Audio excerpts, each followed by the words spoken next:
الرحمن الرحیم ان اللہ وملائکتہ یصلون علی النبی یا ایہا الذین آمنوا صلوا علیہ وسلموا تسلیما صدق اللہ العظیم وصدق رسولہ النبی الکریم الامین رب اشرح لی صدری ویسر لی امری واحلل عقدۃ من لسانی یفقہوا قولی ان اللہ وملائکتہ یصلون علی النبی یا ایہا الذین آمنوا صلوا علیہ وسلموا تسلیما۔ مل کے پڑھیے، الصلاۃ والسلام علیک یا رسول اللہ وعلی آلک واصحابک یا سیدی یا حبیب اللہ، الصلاۃ والسلام علیک یا سیدی یا رحمۃ للعالمین وعلی آلک واصحابک یا سیدی یا خاتم النبیین۔ نہایت ہی معزز و محترم حاضرین و سامعین، اللہ کی خاص کرم نوازی سے یہ ہمارا 11واں سالانہ قرآن آسان کورس ہے، جس میں مجھے اور آپ کو حاضری کی سعادت نصیب ہو رہی ہے۔ آج انشاءاللہ العزیز اس کا دوسرا لیکچر ہے۔ قرآن پاک کو سمجھ کے پڑھنا، یہی اس پورے کورس کا مقصد ہے، اور یہی شعور بیدار کرنا کہ قرآن حقیقت میں وہی ہے جو سمجھ کے پڑھا ہو۔ جو سمجھ کے نہیں پڑھا ہے اس کا معاملہ قرآن والا نہیں ہے۔ تو لہٰذا یہی شعور لے کر ہم یہ کورس ہر سال کرواتے ہیں، اور ایک بار پھر اسی بات کو دہرا رہے ہیں کہ اللہ ہماری قوم کو قرآن کو سمجھنے کی طرف لے آئے، اور لوگ جب بھی قرآن پڑھیں تو اس کو سمجھنے کے لیے پڑھیں، کوئی اور مقصد نہ ہو۔ یہ اتنی بڑی سعادت ہے، اتنا بڑا کرم ہے اللہ کا کہ اللہ نے پورے قرآن میں جب بھی قرآن کی بات کی ہے تو اس کو سمجھنے کے حوالے سے ہی کہا ہے۔ کہیں پہ آپ کو یہ نظر نہیں آئے گا کہ قرآن کو کثرت سے پڑھو، زیادہ پڑھو، یہ نہیں کہا گیا، بلکہ سمجھ کے پڑھو کا حکم ہے۔ جو چیز کثرت سے پڑھنے کا حکم دیا گیا ہے وہ درود پاک ہے۔ درود شریف کو کثرت سے پڑھنے کا حکم ہے، قرآن پاک کو سمجھ کے پڑھنے کا حکم۔ تو آقا اسلام نے اپنی تمام زندگی میں، اور صحابہ کرام نے بھی تمام زندگی میں اسی پہ عمل کیا تھا، اور آپ نے بھی اسی شعور کو صحابہ کرام کو دیا۔ حضرت ابوبکر صدیق رضی اللہ تعالیٰ عنہ کی ایک بات میں عرض کر کے تو ہمارا آج کا جو موضوع ہے اس پہ آتا ہوں۔ حضرت ابوبکر رضی اللہ تعالیٰ عنہ آپ ارشاد فرماتے ہیں کہ جب قرآن اترتا تھا اور قرآن کی آیات ہمیں پڑھائی جاتی تھیں، ہمیں حضور بتاتے تھے کہ یہ آیت آئی ہے، تو اس وقت تک ہم اگلی آیت پڑھتے نہیں تھے، مطالعہ ہی نہیں کرتے تھے جب تک پچھلی آیت کو سمجھ کر اس پہ عمل نہیں کر لیتے تھے۔ جب تک عمل نہیں ہو جاتا تھا اگلی آیت کے اوپر ہم نہیں جایا کرتے تھے۔ تو یہ سیدنا صدیق اکبر فرما رہے ہیں۔ تو ہم جس دور میں یہ بات کر رہے ہیں، اس دور میں تو لوگ ایک دوڑ کی طرح قرآن کو پڑھتے ہیں، تو ایسا نہیں ہے۔ اللہ یہ شعور قوم میں بیدار کر دے، اور انشاءاللہ یہ شعور بیدار ہوگا، اور انشاءاللہ یہ دوبارہ برکت ہوگی، اور انشاءاللہ لوگ اسی طرح قرآن کو پڑھنے کی کوشش کریں گے۔ آیت کریمہ آپ کے سامنے ہے، اور یہ ہمارا پورا ہفتہ شان مصطفیٰ صلی اللہ علیہ وسلم کے حوالے سے آیات کا ہے۔ تو اس میں سورہ احزاب سے آیت نمبر 56 پڑھنے کی سعادت حاصل کی ہے۔ بڑی ہی مشہور آیت ہے، بہت بار آپ نے سنی ہے، اس کو ہر درس میں تلاوت کیا جاتا ہے، اور مسلسل اس کو بار بار آپ نے کئی جگہوں پہ سنا بھی ہوگا، پڑھا بھی ہوگا۔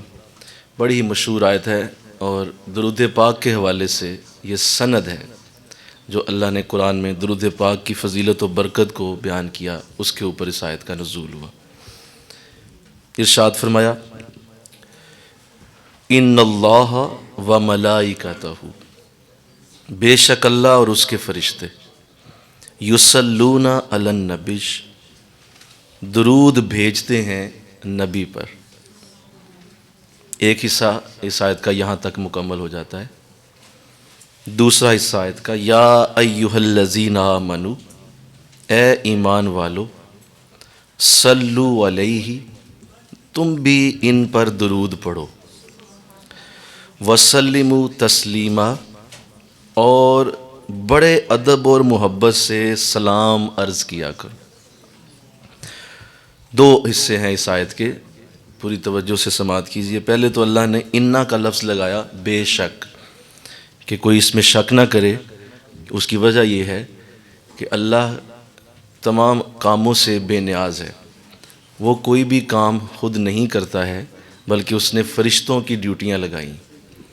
وہ ہر کام کے لیے فرشتوں کی ڈیوٹیاں لگا چکا، لیکن ایک کام ایسا ہے جو وہ خود کرتا ہے، اور وہ ہے درود بھیجنا۔ تو اس لیے انا کا لفظ لگایا کہ بے شک، کوئی شک نہ اس میں کرے کہ یہ میں واقعی کرتا ہوں، اور یہ میرا عمل ہے، یہ میں اپنے نبی پہ بھیجتا ہوں۔ اور پھر اتنا ہی نہیں کہا، اپنی ذات کو بھی کہا، اور ساتھ کہا وَمَلَائِکَتَہُ، فرشتے، میرے جتنے فرشتے ہیں، جتنی بھی فرشتوں کی میں نے فوجیں پیدا فرمائی ہیں، وہ ساری مل کر میرے ساتھ یوں ایک مجلس بنتی ہے، جس کا امیر مجلس خود خدا ہوتا ہے، اور جس کے شمولیت کرنے والے فرشتے ہیں، اور اس مجلس میں مہمان خصوصی حضور ہوتے ہیں۔ تو اللہ فرما رہا ہے کہ میں اور میرے فرشتے پھر مل کر نبی پہ درود بھیجتے ہیں۔ اللہ اکبر۔ تو وہ نبی پہ درود بھیجنا اللہ کا اور فرشتوں کا وہ الگ ہے، وہ اور معاملہ ہے۔ اس کے بعد اسی بات کو جب ہمیں دیا گیا تو کیا کہا، یا ایھا الذین آمنوا، اے ایمان والو، جن کے اندر ایمان ہے، محبت ہے، پیار ہے، جو ایمان والے ہیں، انہیں مخاطب کیا، صلو علیہ، تم بھی ان پر درود بھیجو، وسلموا تسلیما، اور اب ایک ذمہ داری تمہاری اور لگا رہا ہوں، وہ میں نے نہیں کی ہے، نہ میرے فرشتے کرتے ہیں، وہ تمہاری خوش نصیبی ہے، وہ تم خوش نصیب ہو جو کرو گے، وہ یہ ہے کہ تم میرے نبی پہ سلام بھی پڑھا کرو، تم میرے نبی کو سلام بھی کرو، سلامتی کی دعا بھی اس کے لیے کرو۔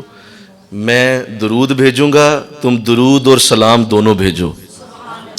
تو یہ ہماری ذمہ داری ذرا الگ انداز سے لگائی گئی کہ بندوں کو درود اور سلام دونوں دیے گئے، اور اللہ نے صرف درود اور فرشتوں کے ساتھ مل کر اسے بھیجنے کا معاملہ اس آیت میں ہمارے سامنے رکھ دیا ہے۔ تو یہ آیت کریمہ سند ہے درود پاک کے اوپر۔ درود پاک یہ حضور علیہ السلام کا اپنی امت کے لیے بہت بڑا تحفہ ہے۔ اس سے پہلے بھی نبیوں نے درود شریف کو طلب کیا، مانگا تھا درود کو کہ مولا درود ہمیں دے دے، لیکن اللہ نے ارشاد فرمایا کہ نہیں، یہ تو میرے محبوب نبی کے لیے ہے، یہ صرف حضور کے لیے ہے، لہٰذا یہ امت محمدیہ کی خوش نصیبی ہے کہ اسے درود عطا کیا گیا۔ اس سے پہلے کسی نبی کو درود نہیں ملا۔ اس بات کی بھی خاص الخاص برکت ہے درود کے ساتھ کہ یہ صرف اور صرف ہمارے لیے اللہ نے اتارا ہے۔ پھر یہ ایک ایسی عالی شان عبادت ہے کہ جس میں اللہ اور فرشتے بھی چونکہ شامل ہیں، لہٰذا اس کے قبول نہ ہونے کا کوئی ڈر نہیں ہے۔ قطعاً اس کے قبول نہ ہونے میں کوئی کسی قسم کی بات کرنا ممکن نہیں ہے۔ یہ قبول ہی قبول ہے، کھڑے ہو کر، بیٹھ کر، لیٹ کر، چلتے ہوئے، سواری میں، کسی بھی جگہ اسے پڑھا جائے، وضو سے، بغیر وضو سے، درود پاک قبول ہی قبول ہے۔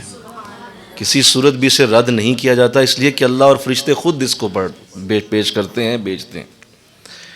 تو لہٰذا اس کی کثرت سے عادت جب لوگوں کو ہو جاتی ہے تو بعض ایسے بھی دیکھے گئے کہ وہ اگر واش روم میں گئے ہیں تو وہاں بھی ان کی زبان پہ درود جاری ہوا، تو حالانکہ وہاں اس ناپاک جگہ پہ اس کو پڑھنا منع ہے، مناسب نہیں ہے، بے ادبی ہے کہ آپ ناپاک جگہ پہ اسے پڑھ رہے ہیں، تو نہ پڑھا جائے۔ لیکن اگر کوئی یہ سوچ رہا ہے کہ وہاں اس نے پڑھا تھا درود تو اب کیا ہوا، تو یہ ذہن میں رکھے کہ اگر درود اس نے وہاں پڑھ دیا ہوگی بے ادبی ہی، لیکن اگر اس نے وہاں پڑھ دیا ہے تو قبول وہ وہاں بھی ہو گیا ہے، قبول وہاں بھی ہوا ہے، کسی صورت یہ نہ سوچا جائے کہ قبول نہیں ہوا۔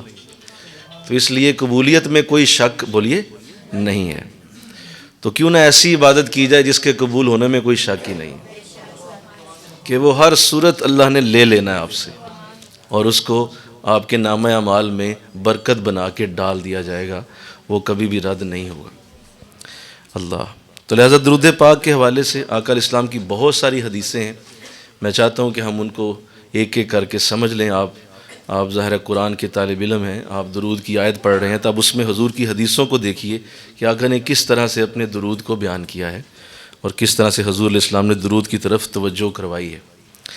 ایک حدیث میں یوں آتا ہے کہ آقا علیہ السلام نے ارشاد فرمایا کہ انسان کی عبادت اور اس کی دعا زمین و آسمان کے درمیان معلق رہتی ہے، لٹکا دی جاتی ہے۔ وہ دعا اور عبادت اللہ کی بارگاہ میں نہیں جاتی، چاہے وہ کوئی بھی عبادت یا دعا ہے، وہ حج ہے، وہ زکوٰۃ ہے، وہ آپ کی نماز نیکی کوئی بھی ہے، وہ اللہ کی بارگاہ میں نہیں جائے گی، وہ معلق ہو جائے گی جب تک حضور فرماتے ہیں مجھ پر درود نہ پڑھا جائے، اس وقت تک وہ دعا معلق رہتی۔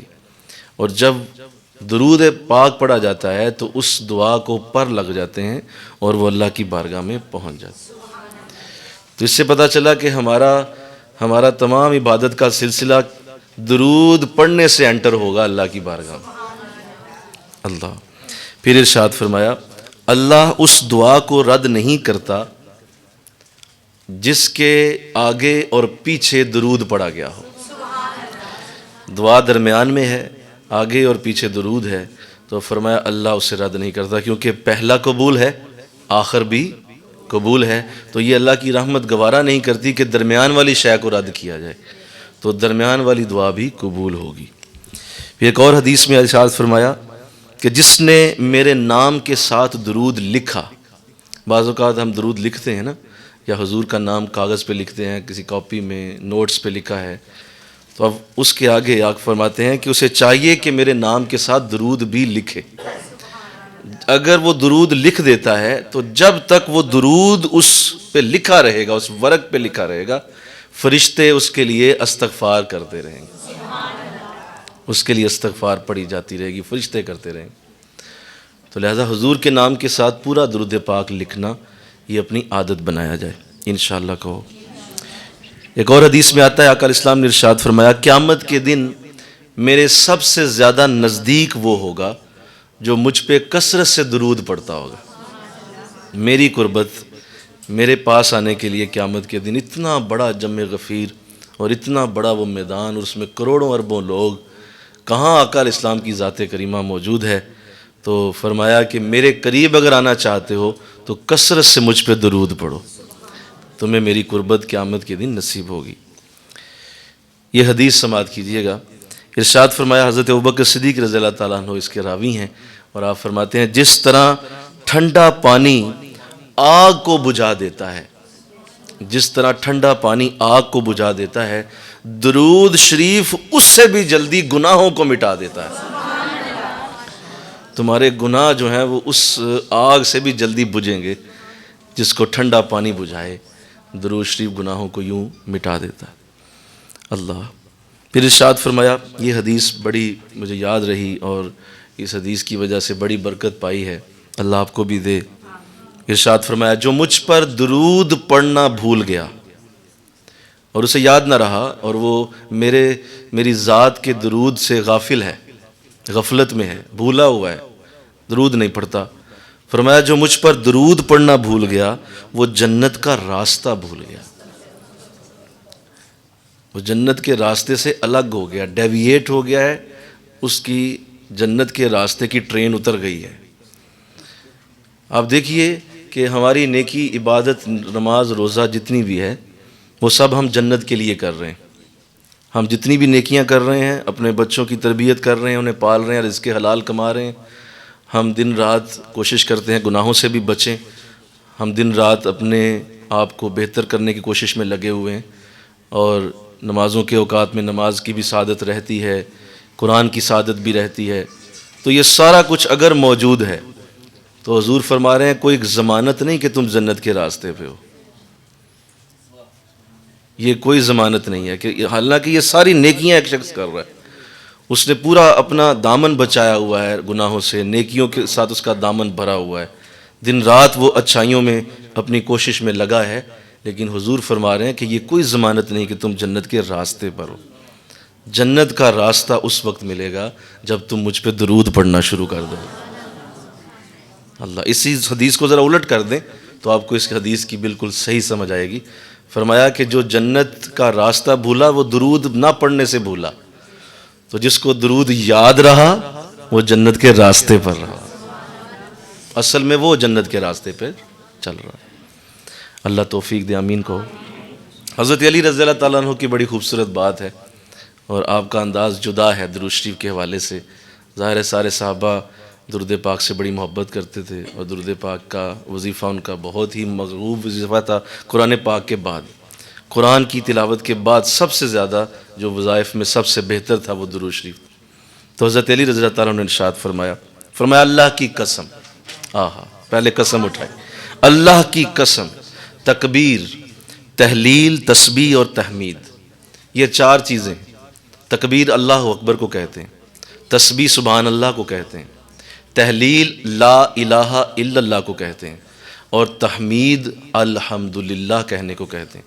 فرمایا اگر یہ چار چیزیں، اس کی فضیلت میں نے حضور سے نہ سنی ہوتی کہ ان میں ڈائریکٹ اللہ کا نام ہے، اللہ اکبر میں بھی اللہ کا نام ہے، سبحان اللہ میں بھی اللہ کا نام ہے، لا الہ الا اللہ میں بھی بولو اللہ کا نام ہے، اور الحمدللہ میں بھی اللہ کا نام ہے، تو میں نے اگر حضور سے اس کی فضیلت نہ سنی ہوتی تو میں اپنی ہر سانس میں درود ہی پڑھتا رہتا۔ میری ساری سانسیں درود کے لیے وقف۔ یہ تو کبھی کبھی میری سانس کبھی الحمدللہ سبحان اللہ میں چلی جاتی ہے، ورنہ صرف درود ہی پڑھتا۔ اللہ، مل کے کہو سبحان اللہ۔ پھر یہ حدیث جو ہے اس پہ بھی آ جائے ذرا، انشاءاللہ اس سے بھی درود کی محبت پیدا ہوگی۔ ایک صحابی رسول حاضر ہوئے، ظاہر ہے اتنی حدیثیں آقا علیہ السلام نے پیش فرمائی ہیں اور بھی بے شمار ہیں، تو ظاہر ہے صحابہ نے سنی، وقتاً فوقتاً حضور سے ہی سنی یہ ساری حدیثیں، ہم تک تو بعد میں آئی ہیں، پہلے تو صحابہ نے سنی ہیں حضور سے، صحابہ نے یہ ساری حدیثیں حضور سے سنی ہیں۔ تو ایک صحابی حضور کے پاس پہنچ گئے، ان حدیثوں کو سنا، بار بار جب سنا تو ارشاد فرمایا حضور میں یہ چاہتا ہوں کہ میں روزانہ کا وظیفہ اس کو بنا لوں، اس قدر آپ نے اس کی تلقین، محبت، پیار ہمارے دلوں میں ڈال دیا ہے کہ حضور ہمیں درود کے حوالے سے آپ نے بار بار جب کہا تو اب میرا جی چاہتا ہے کہ میرا کوئی وظیفہ یہ مسلسل بنے۔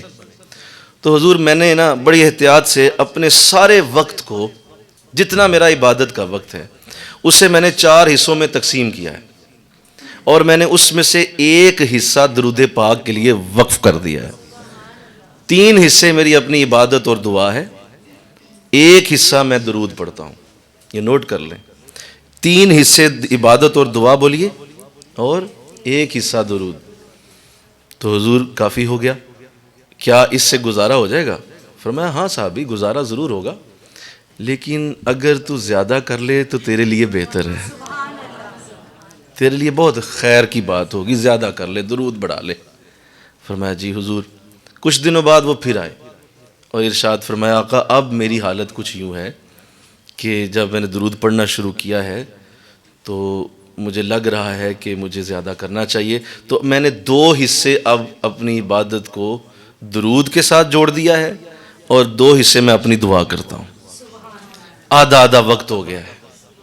تو آقا اسلام نے فرمایا صحابی یہ تو اچھا ہوا ہے۔ تو ارشاد فرمایا حضور کیا کافی بس اتنا ہو گیا؟ فرمایا نہیں، اگر تو درود بڑھا دے تو اور زیادہ بہتر ہو جائے گا۔ فرمایا جی حضور۔ کچھ دنوں بعد پھر آئے، فرمایا حضور اب 3 حصے میرا درود ہوگا اور ایک حصہ آپ پہ عبادت ہوگی۔ اس طرح کا معاملہ بن چکا ہے کہ اب میرا 3 حصے کا وقت درود پاک کے لیے۔ اللہ، یہ صحابی رسول کہہ رہے ہیں۔ کون کہہ رہا ہے بولیے؟ صحابی رسول، کہ 3 حصے صرف درود ہے، کچھ نہیں کرتا۔ اور فرمایا صحابی یہ اچھا ہو گیا، بہت اچھا کیا۔ تو حضور پھر اجازت کافی، ٹھیک اتنا میں رکھوں گا مسلسل؟ فرمایا ہاں ہاں اچھا ہے، لیکن اگر درود بڑھا دو تو اور بہتر ہو جائے گا، اور اچھا ہو جائے گا۔ اللہ، وہ پھر چلے گئے، پھر آئے کچھ دن بعد، چہرے پہ روشنی ہے، چہرہ تمتما رہا ہے۔ فرمایا حضور حالت عجیب ہے، حالت یہ ہے کہ اب سارا وقت ہی آپ پہ درود ہی پڑھتا رہتا ہوں، اب اپنا کچھ بھی نہیں رہا حضور سوائے درود کے، اب میری زندگی سوائے درود کے رہ ہی کچھ نہیں گئی، صرف درود پڑھتا ہوں۔ تو آقا اسلام نے پھر 3 باتیں فرمائیں، فرمایا صحابی مبارک ہو، اگر ایسا واقعی ہو گیا، ایسا ہو چکا ہے تو تمہیں مبارک ہو۔ اب 3 باتیں ہیں، ایک تمہیں دعا کرنے کی اب حاجت نہیں ہے، جو تم کہو گے تمہارے لبوں پہ بعد میں آئے گا، اللہ پہلے قبول فرمائے گا۔ دوسری بات تمہارے گناہوں کی مغفرت ہو جائے گی، اور تیسری بات یہ ہے تمہارے سارے غم ہٹا دیے جائیں گے، تمہارے غموں کو ہٹا دیا جائے گا، تمہارے لیے دعاؤں کی قبولیت لکھ دی گئی ہے، اور جب بھی درود پڑھو گے، جب بھی تم میرے پہ درود و سلام کی کثرت میں آؤ گے تو اللہ تمہارے گناہوں کو بھی معاف کرتا رہے گا۔ تو بتاؤ رہا کیا؟ یہی چاہتے ہیں نا ہمارے غم دور رہیں، گناہ ہمیں ہمارے بخشش میں ہوں، اللہ معاف کر دے ہمارے گناہوں کو، اور جو مانگے ملے۔ بھائی یہی 3 آرزویں ہیں، دنیا جہان کے ہر شخص کی یہی 3 آرزویں ہیں۔ تو آقا فرما رہے ہیں تجھے سب کچھ نصیب ہوگا، مجھ پہ درود پڑھو، مل کے کہو سبحان اللہ۔ اس قدر خوبصورت سعادت، اور یہ تو چلو اور بات ہو گئی۔ اب ایک بات عاشقین کے لیے بھی ہے، عشق والے بھی سن لیں ذرا عاشقین جن کو ان چیزوں سے کوئی غرض نہیں ہے، وہ کہتے ہیں کیا دعا قبول کروانی ہے، وہ کہتے ہیں کیا ہم نے جو ہے وہ گناہوں کی بخشش، ٹھیک ہے اللہ بخشنے والا، ٹھیک ہے، وہ اس طرح کی بات کرتے ہیں اور ذرا وہ الگ انداز اختیار کرتے ہیں۔ تو آقا اسلام نے ان کے لیے بھی ایک حدیث میں یوں فرمایا کہ جو مجھ پہ کثرت سے درود پڑے گا، میں اپنے ہاتھوں سے حوض کوثر کا جام اسے عطا کروں گا۔ مل کے کہو سبحان اللہ۔ اپنے ہاتھوں سے حوض کوثر کا جام یوں پیش کر اللہ۔ ایک ہوتا ہے خود پکڑ کے ڈالنا، ایک ہوتا ہے چلو کوئی نیک شخص پکڑا دے، کوئی ساتھی دوست جو حوض کوثر پہ کھڑا ہو، لو تو بھی پی لے۔ ایک ہے خود حضور اس جام کو بھر کے تمہیں پیش کر۔ اللہ اللہ اکبر۔ اعلیٰ حضرت کی محبت پہ قربان جائیں۔ آپ جب یہ حدیث سنی ہوگی آپ نے، ظاہر ہے آپ حدیثوں کے حافظ تھے اور بہت بڑی آپ کی حدیثوں کے حوالے سے خدمت بھی ہے، تو آپ نے بھی یہ حدیث پڑھی ہوگی۔ تو آپ نے اس حدیث کو اپنے شعر کے اندر کچھ یوں بیان کیا ہے۔ آپ فرماتے ہیں یہ تو مجھے یقین ہے کہ میرا نبی مجھے حوض کوثر کا جام ضرور دے گا، یہ تو مجھے یقین ہے، یہ تو ہوگا میرے ساتھ۔ اس شعر میں آپ کہتے ہیں میرے ساتھ ہوگا کہ میرا نبی درود کی برکت سے مجھے ضرور حوض کوثر کا جام دے گا، لیکن میری ایک آرزو ہے۔ دیکھو عشق والے کچھ بھی کہہ سکتے ہیں، عشق والے کہیں بھی اپنی زمین و آسمان کے کلابے ملا دیتے ہیں۔ تو فرمایا میری ایک آرزو ہے کہ حضور مجھے جب حوض کوثر کا جام دیں تو جہاں ان کے لب لگے ہوں میں وہاں سے پیوں، اپنے ہونٹوں سے لگا کے دیں، یوں نہ دیں پکڑائیں نہیں، بلکہ پہلے تھوڑا سا خود ایک سپ لیں اور وہ جام پھر مجھے دے دیں، میں وہ جام پینا چاہتا ہوں۔ مل کے کہو سبحان اللہ۔ تو یہ عشق والوں کے انداز جدا ہیں۔ اللہ اکبر۔ تو خیر یہ ایک سارا میں نے آپ کے سامنے رکھ دیا درود پاک کا معاملہ، کہ اللہ نے یہ سعادت ہمیں دی ہے اور ہم اس پہ اللہ کی بارگاہ میں شکرانے کے نفل پڑھیں کہ اس نے ہمیں درود جیسی نعمت سے نوازا ہے۔ لہٰذا اس کو کثرت سے زبانوں پہ رکھا کریں اور اپنا وظیفہ اس کو بنائیں۔ ہم تو الحمدللہ نقشبند سلسلے سے ہیں، ہمارے وظائف میں آپ ذرا دیکھیں، ذرا نظر ماریں وظائف پہ، 300 بار درود خضری ہے، 100 بار استغفار ہے، 11 بار روزانہ ہر نماز کے ساتھ اگر 5 میں پڑھا جائے کیا جائے ذکر تو 55 بار ذکر ہے، 55 بار ذکر ہے، 1 تسبیح استغفار کی ہے اور 300 بار درود خضری ہے۔ تو ہم پہلے ہی اس پہ چل رہے ہیں۔ اللہ اکبر سبحان اللہ۔ ایک بزرگ تبع تابعین میں سے وہ اپنے ایک ساتھی کے پاس پہنچے اور انہوں نے یہ سوال کیا، تبع تابعین میں سے ہیں، وہ فرماتے ہیں کہ میں نے اپنے ساتھی سے سوال کیا اور وہ سوال یہ تھا کہ حضرت عجیب معاملہ ہے، آقا اسلام کا دور مبارک گزر چکا ہے، صحابہ کے دور بھی گزرے ہوئے ہیں، اب ہمارے دور میں معاملات عجیب ہیں، کتنے لوگ کھڑے ہو گئے ہیں اور ہر بندہ یہ کہتا ہے میں سچا ہوں، میرا بھی مذہب سچا ہے، میرا بھی معاملہ بہتر ہے۔ تو کتنے لوگ جو ہیں وہ یہ دعویٰ کر رہے ہیں کہ ہم سچے ہیں، اور قرآن نے بھی کہا یا ایھا الذین آمنوا اتقوا اللہ، ایمان والو اللہ سے ڈرو، وکونوا مع الصادقین، اور سچوں کے ساتھ رہا کرو۔ تو قرآن نے بھی حضور کہا ہوا ہے کہ سچوں کے ساتھ رہو، تو میں ذرا پریشان ہوں، میں کنفیوز ہوں کہ ہر بندہ سچائی کا دعویٰ کر رہا ہے اور سچوں کے ساتھ رہنے کا حکم بھی ہے، تو حضور میں اتنے سچوں میں کیسے پہچانوں گا کہ واقعی سچا کون ہے؟ تو کیسے علم ہوگا کہ یہ واقعی سچوں کی جماعت ہے؟ بولو ہے کہ نہیں مسئلہ یہ؟ آج بھی یہی ہے نا کہ ہر طرف ہر فرقہ، ہر مذہب، ہر قسم کے جتنے بھی گروہ ہیں وہ سب یہی کہہ رہے ہیں ہمارے پاس آ جاؤ ہم سچے، ہمارے پاس آ جاؤ ہم سچے، اور وہ اپنے تمام حامیوں کو یہ پورا یقین دلاتے ہیں کہ ہم سچے ہیں، لہذا تسلی رکھو ہم سچے ہیں، اور دوسروں کو جھوٹا ثابت کرنا اور اپنے آپ کو سچا کہنا یہ تو آج بھی اسی طرح ہے، اور ہر مذہب یہی کر رہا ہے، اور سچوں کے حوالے سے لوگ کنفیوز ہیں۔ بعض ہمارے نوجوان، ہمارے بچے جو ہیں وہ مجھ سے یہ سوال کئی کر چکے کہ حضرت کہاں جائیں، کتنے فرقے بن گئے، کتنی فرقیاں بن گئیں، کس طرح ہم اب جانیں کون سچا ہے؟ تو کیا خوبصورت بات انہوں نے اس دور میں پوچھی تھی جو آج مجھے بھی درپیش ہے، آپ کو درپیش ہے، ہمارے نوجوان طبقے کو درپیش ہے کہ کس طرح سچوں کی ہم تلاش کریں۔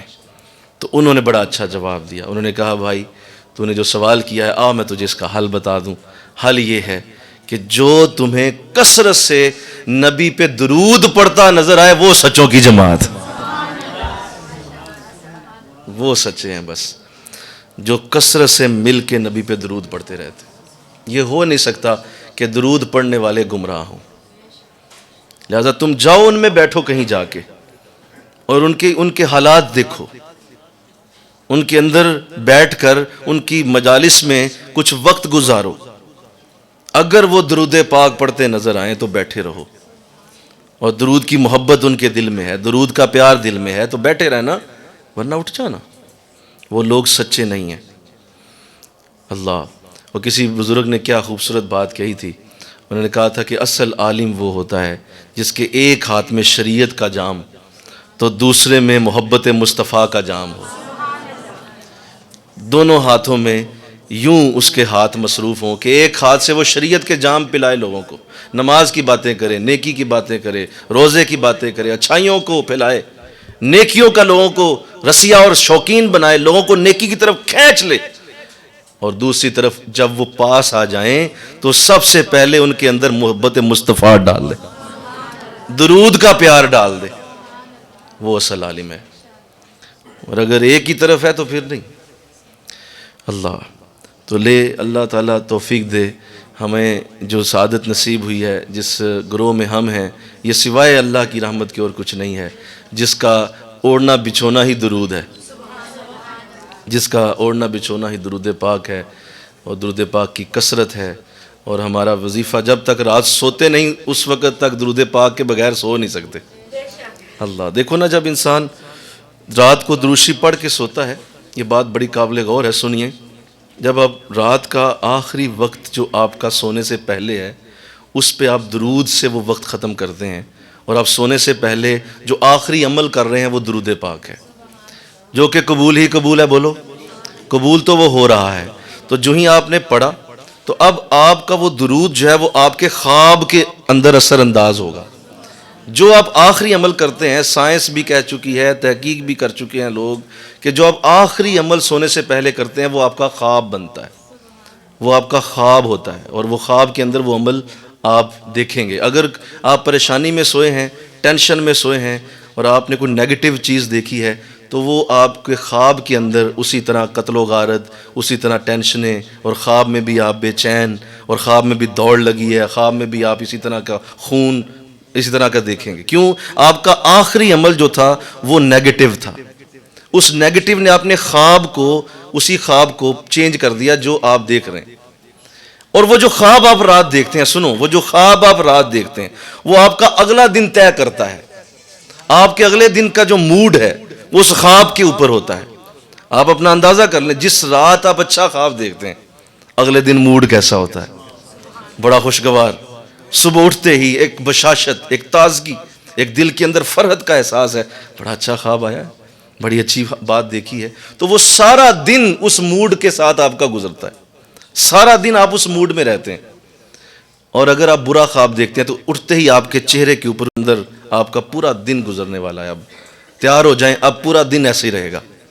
تو آپ اندازہ کریں جس کا خاتمہ رات کے اعمال میں درود سے ہو رہا ہے، اس کا خواب بھی مدینے والا ہے، گنبد شریف کا ہے، حضور کی بارگاہ کی حاضری ہے.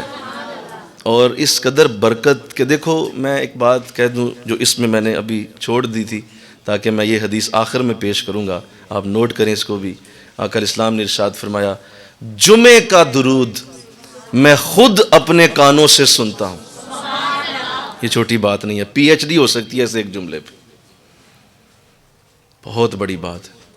جمعے کا درود میں اپنے کانوں سے سنتا ہوں، خود سنتا ہوں، اور میں سماعت کرتا ہوں کون سا میرا امتی ہے، کیا نام ہے، کہاں رہتا ہے، کس صیغے میں درود پڑھا ہے، کس زبان میں پڑھا ہے، وہ سارا مجھے خود میں سن رہا ہوتا ہوں.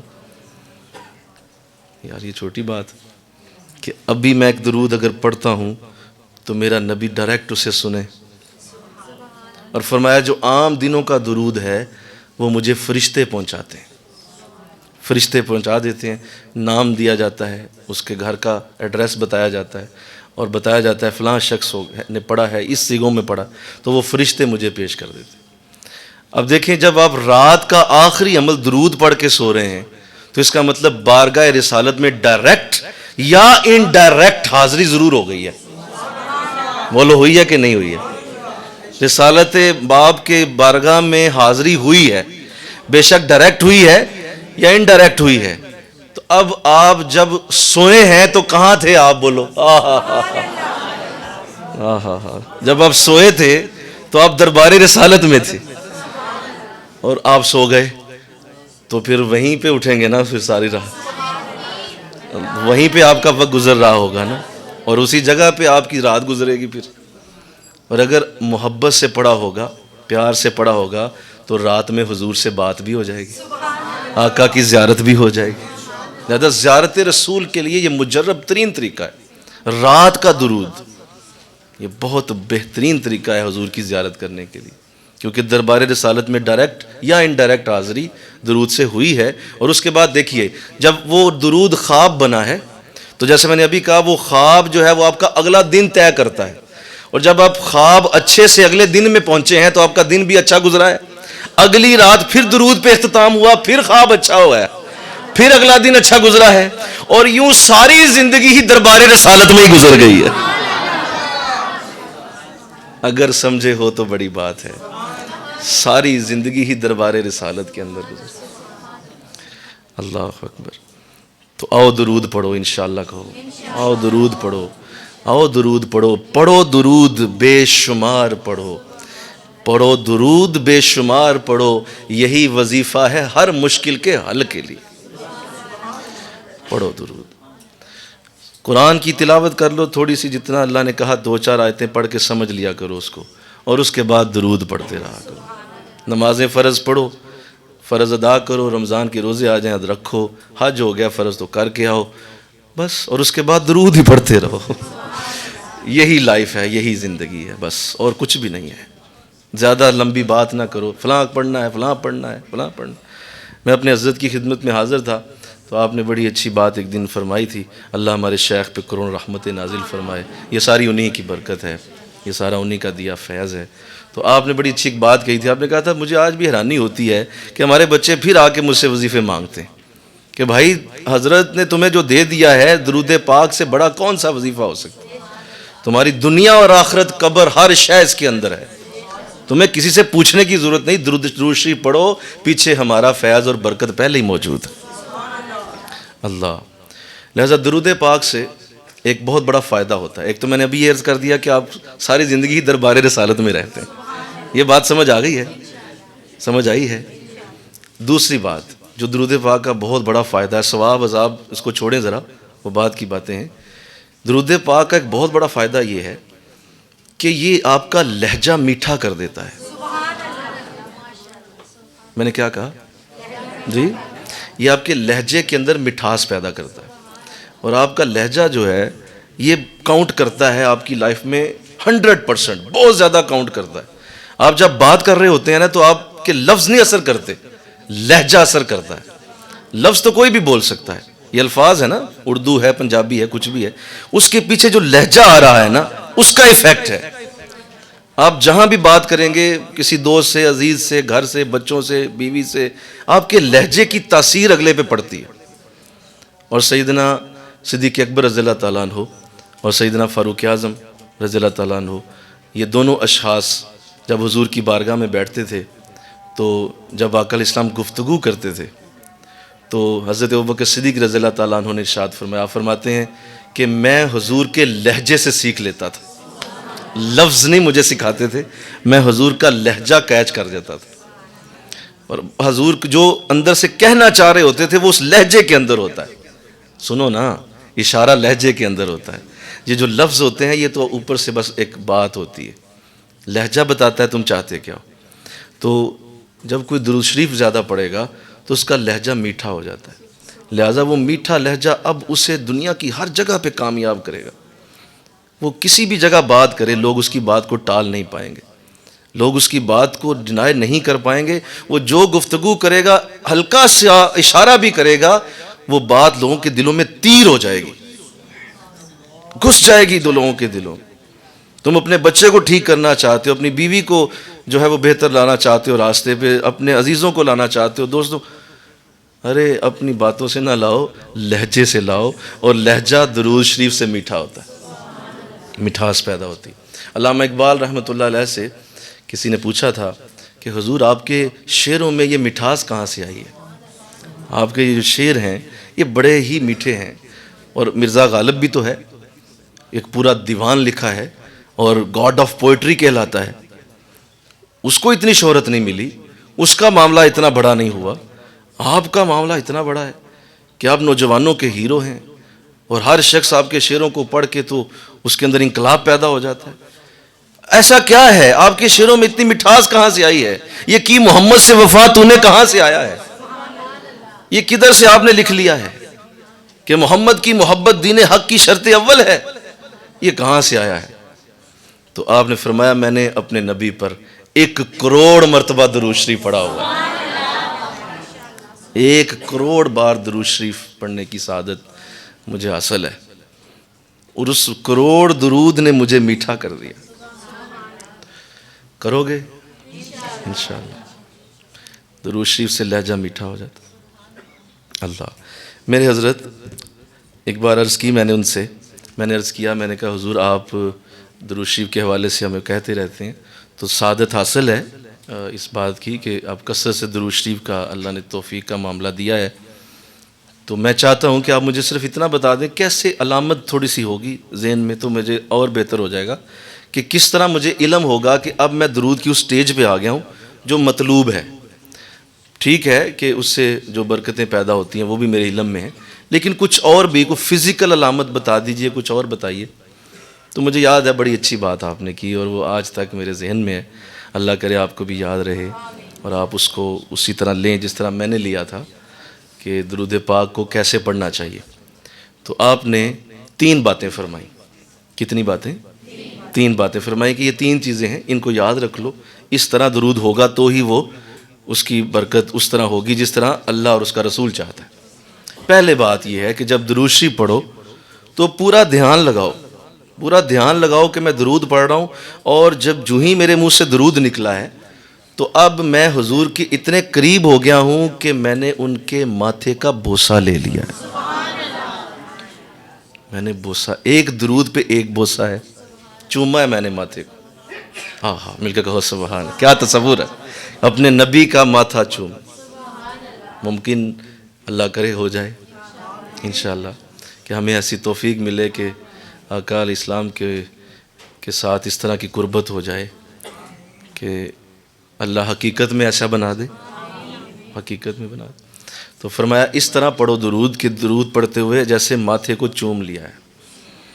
اور ایک اور بھی تصور ہے، وہ یہ ہے کہ جب درود شریف پڑھو تو یوں پڑھو کہ جیسے حضور قریب آئے ہیں اور ایک پھولوں کا ہار ان کے گلے میں ڈالا ہے، دوسرے درود پہ دوسرا ہار ڈالا ہے، تیسرے درود پہ تیسرا ہار ڈالا ہے، اور یوں ہر درود ایک ہار کی شکل ہے جو میں اپنے نبی کے گلے میں ڈال رہا ہوں. ایک محبت ہے، پیار ہے. تو میں حیران بھی ہوا، میں نے کہا حضور یہ پاؤں چومنا ہو جائے تو بھی ٹھیک تھا. کہا نہیں نہیں، تم جاؤ نا ماتھے پہ جاؤ، تم اپنی سوچ بڑی کرو. جس طرح کا اندر سے نبی کے ساتھ سوچ کا معاملہ بناؤ گے، حضور بھی ویسے ہی پیش آئیں گے، آقا بھی اسی طرح پیش آئیں گے تمہارے ساتھ جس طرح حضور کے ساتھ تمہارا معاملہ ہے. اللہ. تو فرمایا یہ دو باتیں ہو گئیں. تیسری بات جو بڑی ہی خاص ہے، فرمایا اس طرح درود پڑھنا ہے، اس طرح درود پڑھنا ہے، اتنی کثرت سے پڑھنا ہے کہ ایک وقت آئے کہ تمہارے کپڑوں سے بھی خوشبو آنا شروع ہو جائے. ہمارے یہ کپڑے جو ہیں یہ خوشبودار ہو جائیں اور ان کے اندر سے خوشبو اٹھے. اور وہ خوشبو پتہ کون سی ہوگی؟ اللہ کرے تمہیں وہ خوشبو ملے. جو لوگ مدینہ شریف گئے ہوئے ہیں اور انہوں نے دربار رسالت کی حاضری دی ہے وہ اس بات کو سمجھیں گے. جو نہیں گئے اللہ انہیں لے جائے، آمین کرو. اللہ انہیں لے جائے مدینے کی حاضری، اللہ انہیں عطا کرے. تو جو لوگ نہیں گئے ان کے لیے دعا ہے، اور جو گئے ہیں وہ میری بات کو اب سمجھیں گے کہ جب دربار رسالت میں حاضر ہوئے تھے تو ایک خاص قسم کی خوشبو ہے حضور کے دربار کی، ہے کہ نہیں؟ بولو. جو لوگ گئے ہیں وہ میری بات سنیں. اس دربار کی خاص خوشبو ہے، وہ خوشبو تمہارے کپڑوں سے آئے گی. وہ خوشبو حالانکہ نہ لگائی ہے، نہ کوئی مطلب نہ کوئی عطر ایسا لگایا ہے، نہ کچھ. وہ کہاں سے آ رہی ہے؟ اس کا مطلب یہ ہے کہ تمہیں بارگاہ رسالت کی حاضری، جیسے میں نے ابھی کہا کہ جب درود پڑھا جاتا ہے تو بارگاہ رسالت میں انسان حاضر ہو جاتا ہے. تو جب آپ مدینے جائیں گے نا تو وہاں سے جب ہو کے آئیں گے تو جب آپ فلیٹ میں اپنے گھر میں اپنے ہوٹل میں آ بھی جائیں گے نا تو آپ کے کپڑوں سے دربار رسالت کی خوشبو آ رہی ہوگی اور آپ حیران ہوں گے کہ یہ تو وہاں سونگی تھی، میرے کپڑوں سے. وہ اتنی خوبصورت ہے کہ وہ آپ کے کپڑوں میں گھس جاتی ہے. تو ایسی خوشبو آئے گی انشاءاللہ، انشاءاللہ. تو مجھے یاد ہے کہ حضرت صاحب نے جب یہ باتیں سمجھائیں، بیٹا یہ پھر درود ہوگا، یہ اس سے پہلے پھر حاضری کوئی نہیں ہے. بس ٹھیک ہے پڑھی جا رہے ہو، ٹھیک ہے اچھی بات ہے، لیکن یہ درود ان تین چیزوں سے ہوگا. اللہ. اور اس کی پھر ضمانت کیا ہوگی کہ انشاءاللہ حضور کی زیارت تمہیں ہو جائے گی، آقا کی جلوہ گری بھی ہوگی. اور آقا علیہ السلام اپنے درود والے کو کبھی محروم نہیں کرتے. جیسے دیکھیں میں نے ایک بات تو پہلے عرض کر دی کہ ایک لاجیکلی حاضری تو ہو ہی رہی تھی، مطلب وہ بظاہر حاضری نہیں ہے لیکن ہو رہی ہے حاضری. لیکن ایک وقت آئے گا کہ وہ پھر حقیقت بن جائے گا اور واقعی حضور کی زیارت تمہیں ہو جائے گی. آقا علیہ السلام کا چہرہ مبارک دیکھنا اس کائنات کا سب سے بڑا عظیم عمل ہے، اور وہ شخص چلتا پھرتا جنتی ہے جس کو حضور کی زیارت ہو جائے. آقا علیہ السلام کی زیارت سے اسے مستفید کیا گیا، اس سے بڑی کوئی سعادت نہیں ہے. اللہ. ایک بزرگ تھے نا، وہ بھی اسی طرح درود شریف کی کثرت کرتے تھے. جیسے میں نے ابھی عرض کیا کہ درود پاک جو ہے یہ زیارت رسول کے لیے سب سے مجرب ترین چیز ہے. مجرب ترین. زیادہ جو زیارتیں ہوئی ہیں آج تک جن کو ہوئی ہیں وہ لوگ ہیں 90% جو درود پڑھنے والے تھے. باقی حضور جسے چاہیں اپنا جمال دکھا دیں، یہ تو ان کی مرضی ہے. وہ تو کافروں کے خواب میں بھی آ جاتے ہیں، وہ تو ہندوؤں کے خواب میں بھی آ سکتے ہیں، ان کو کوئی پابندی ہے؟ وہ تو کوئی پابندی نہیں. آقا علیہ السلام چاہیں تو جس کی چاہیں خواب میں آئیں. لیکن جن کو کثرت سے حضور کی زیارت ہوئی ہے وہ درود پاک والے لوگ، تو وہ بڑی کثرت سے درود پڑھتے تھے. تو دیکھو آقا علیہ السلام نے کیا خوبصورت عمل فرمایا، اور ایسے خوبصورت خواب جو ہیں وہ حضور کے ساتھ جو آئے ہیں لوگوں کو. ان میں سے ایک میں آپ کو سناتا ہوں کہ وہ بزرگ کو ان کو خواب میں زیارت ہوئی. آقا علیہ السلام کی قربت تھی، بڑی قریب تھے حضور، پاس کھڑے تھے، خوش ہوئے، سلام کیا. تو آقا علیہ السلام نے فرمایا، ان کے لبوں سے پھول جھڑے، فرمایا کہ میرے قریب ہو جائیں، میرے پاس ہو جائیں. تو وہ بزرگ فرماتے ہیں میں ایک قدم اٹھا کے حضور کے قریب ہو گیا. تو آقا علیہ السلام نے فرمایا نہیں اور قریب ہو جائیں. فرماتے ہیں میں نے ایک قدم اور اٹھایا اور میں اور حضور کے قریب آ گیا اور بالکل سامنے کھڑا ہوں. تو آقا نے فرمایا نہیں اور قریب ہو جائیں اور پاس آ جائیں. تو فرماتے ہیں میں اور قریب چلا گیا. جب میں بالکل اتنے پاس ہوں اور مجھے تھوڑی سی حیا آ گئی، شرم بھی آ گئی کہ کس قدر اس قربت کے اندر ہوں کہ حضور کی سانسوں کی مہک مجھے آ رہی ہے، سانسوں کی خوشبو جو ہے وہ مجھے محسوس ہو رہی ہے۔ تو آقا اسلام نے فرمایا لاؤ، قریب لاؤ اور قریب لاؤ، میں ان لبوں کو چوم لوں جو مجھ پہ درود پڑھتے رہتے ہیں، جو مجھ پہ درود پڑھتے رہتے ہیں، میں ان لبوں کو چوم۔ تو بتاؤ اور چاہیے کیا تمہیں؟ کس بات کے لیے دنیا جہان کی زندگی گزر رہی ہے؟ اللہ اکبر۔ میرے تو آپ ہی سب کچھ ہیں اے رحمت عالم، میرے تو آپ ہی سب کچھ ہیں اے رحمت عالم، میں جی رہا ہوں زمانے میں آپ ہی کے لیے۔ کاش یہ لمحہ ایسا آئے اور ہمارے نبی ہمارے اتنے قریب ہوں کہ ہم اس طرح ان کے ساتھ، اور یہ درود شریف کے علاوہ ممکن نہیں ہے، یہ درود پاک کے علاوہ ممکن نہیں ہے۔ تو کثرت درود جو ہے وہ ایمان والوں کا وظیفہ ہے، اور کثرت سے درود سے حضور علیہ السلام کی قربت اور برکت کا معاملہ ہے۔ اور پھر آخر میں ایک بات عرض کر دیتا ہوں کہ جب کوئی درود پڑھتا ہے اور درود کی اس کو عادت ہو جاتی ہے تو آقا اسلام نے فرمایا میری طرف سے شفاعت کا وعدہ ہے اس کے لیے، میری شفاعت کا وہ حقدار ہے جو مجھ پہ درود پڑھتا ہوگا۔ اللہ، اور ایک ایک درود کو پورا مول دیں گے حضور، ایک ایک درود کو۔ حدیث میں آتا ہے آقا علیہ السلام نے فرمایا قیامت کے دن ایک شخص کو دوزخ کی طرف کھانکا جا رہا ہوگا، اور فرشتے جو ہیں وہ اس کو پکڑ کے لے کے جا رہے ہوں گے، کہ ایک شخص آ جائے گا اور وہ آ کے کہے گا کہ نہیں چھوڑو اسے لے کے آؤ واپس، اور اس کو واپس لاؤ، اس کے میزان پہ لاؤ، اس کے ترازو پہ لاؤ۔ فرشتے کہیں گے کہ اس کی تو برائیاں بہت زیادہ ہیں، بے شمار برائیاں ہیں، لہٰذا اس کی تو دوزخ پکی مضبوط ہے، اب تو یہ بچت کا راستہ ہی کوئی نہیں۔ تو وہ کہیں گے نہیں لاؤ تم اسے۔ جب میزان پہ لایا جائے گا تو وہ شخص آقا فرماتے ہیں اپنی جیب سے ایک کاغذ کا پرچہ نکال کر نیکیوں والے پلڑے میں رکھ دے گا۔ وہ نیکیوں والے پلڑے میں رکھا جائے گا تو نیکیوں والا پلڑا بھاری ہو جائے گا، برائیوں والا ہلکا ہو جائے گا۔ فرشتے چھوڑ دیں گے، آواز آئے گی کہ فرشتوں اب تو فیصلہ ہو چکا ہے، نیکیاں زیادہ ہیں، اسے جنت کی طرف لے جاؤ۔ تو فرشتے اسے جنت کی طرف لے جانے کی تیاری کریں گے کہ وہ شخص جو اس شخص کے قدموں میں جا پڑے گا، اور وہ کہے گا آپ کون ہیں جو اس وقت مجھے بچانے آئے ہیں اور اس وقت میرا ساتھ دیا، اور یہ کاغذ کا ٹکڑا کون سا رکھا ہے، کیا ہے اس کے اندر؟ تو آقا فرماتے ہیں میں اسے بتاؤں گا کہ میں تیرا رسول ہوں، میں تیرا رسول ہوں، اور یہ وہ ایک درود ہے جو تو نے مجھ پر دنیا میں محبت سے پڑھا تھا۔ یہ ایک درود، ایک ایک درود کا مول دیں گے وہ، تو کیوں نہ پھر اسے ہی پڑھا جائے۔ ہم کدھر بھاگے پھرتے ہیں، ہم کدھر گم ہو گئے ہیں، ہم کدھر جو ہے وہ اپنے مسئلوں کے حل ڈھونڈتے پھرتے ہیں۔ ہمارے مسئلوں کا حل تو پہلے ہی ہمارے پاس ہے، اور ہم اپنی زندگی میں اس کو جب اپنانے لیں گے اسی دن سے حالات بدل جائیں، اسی دن سے حالات بدلیں گے جس دن سے درود پاک کی کثرت شروع ہو گئی۔ انشاءاللہ کہو اللہ مجھے اور آپ کو اللہ کے رسول کے درود کی توفیق دے دے، اور ہم سب آج سے یہ عزم مصمم کرتے ہیں، پورا عزم کرتے ہیں کہ ہماری زندگی درود کے لیے وقف ہو جائے گی انشاءاللہ۔ ہم درود سے ہی مزین ہوں گے۔